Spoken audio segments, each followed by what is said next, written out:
On the air with breaking news about President Biden's son, Hunter. In a stunning development, he has just pled guilty to 9 federal tax charges in a Los Angeles courtroom. Hunter Biden is charged with filing false tax returns and not paying more than $1 million in taxes.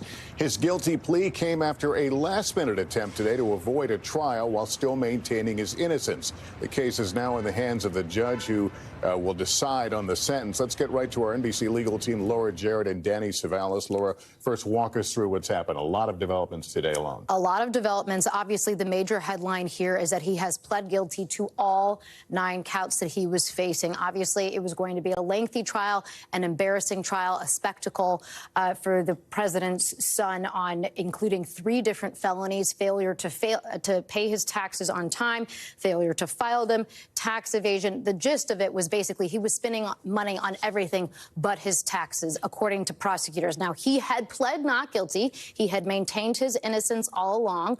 But when he first came in today, his lawyer surprised everyone by trying to do a legal move where he was going to essentially maintain his innocence, but recognize the strength of the government's case. Kind of a no contest type exactly. And so what that was going to allow him to do was essentially save face, but avoid trial, avoid the risk of him actually being convicted. Obviously, this coming after he was already convicted back in June on an entirely different set of charges, but understanding the risk there, given what happened back in June, you can see why he chose to go forward with this guilty plea today. Danny Savalas, let me bring you in this. We're hearing now December 16th is sentencing. How serious are these charges?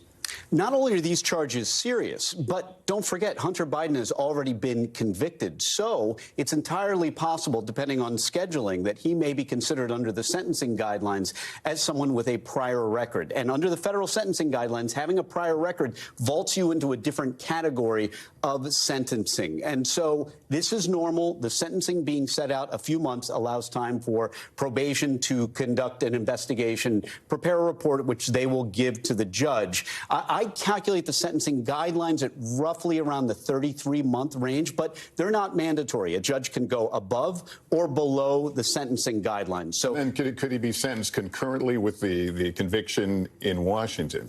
He could possibly. It really depends procedurally on what his attorneys do. It's something that he really would have had a better shot at doing last year when a possible plea agreement fell apart. So it does beg the question, why go to trial on one of these and decide at the last minute to enter a guilty plea in this one? And I just add that the Alford plea he was looking to enter, that's kind of it's a guilty plea where you maintain your innocence. They're very controversial. They're very rare. Judges, the prosecutors, any of those can veto it at any time. And not surprisingly, it appears that's what's happened here. And Laura, remind us, for those who have not been following this case, that there have been a lot of twists and turns, including that what was once a deal with prosecutors that would have spared him jail time. And it was a deal that crumbled at the behest of the questioning from the judge, who recognized the two sides were very far apart. Hunter wanted sort of global assurance that he would not be tried for anything in the future, and prosecutors weren't willing to give it to him. Because remember, Republicans had been going after Hunter and the Biden family, talking about things like foreign influence and the like, none of which has been charged or proven, but the risk was there. And so he didn't accept that deal originally when the judge questioned him and made sure you recognize you're not getting any assurance on that. And so that's why we're here today, because he didn't reach a plea deal ultimately on that. And he can still be charged in the future for any other crimes, Lester. This is only a plea deal as it relates to these 9 counts. Let's talk about the future then, Danny, the potential for a presidential pardon. Could that happen in this case? We know that President Biden has said it wouldn't. But given these developments? The presidential pardon power is one of the broadest powers given to the executive in the Constitution. There are very few limits. So the president has a lot of options. He can commute a sentence. He can reduce the sentence. He can erase the entire conviction itself. He can make it as if these prosecutions never happened. In fact, one of the few limitations is you just can't pardon future crime. But anything that's happened in the past, the president can pardon. He can do it right up until his last day in office. Again, it's one of the broadest powers given to the president in the Constitution. All right. Well, thank you to both. That concludes our NBC News special report.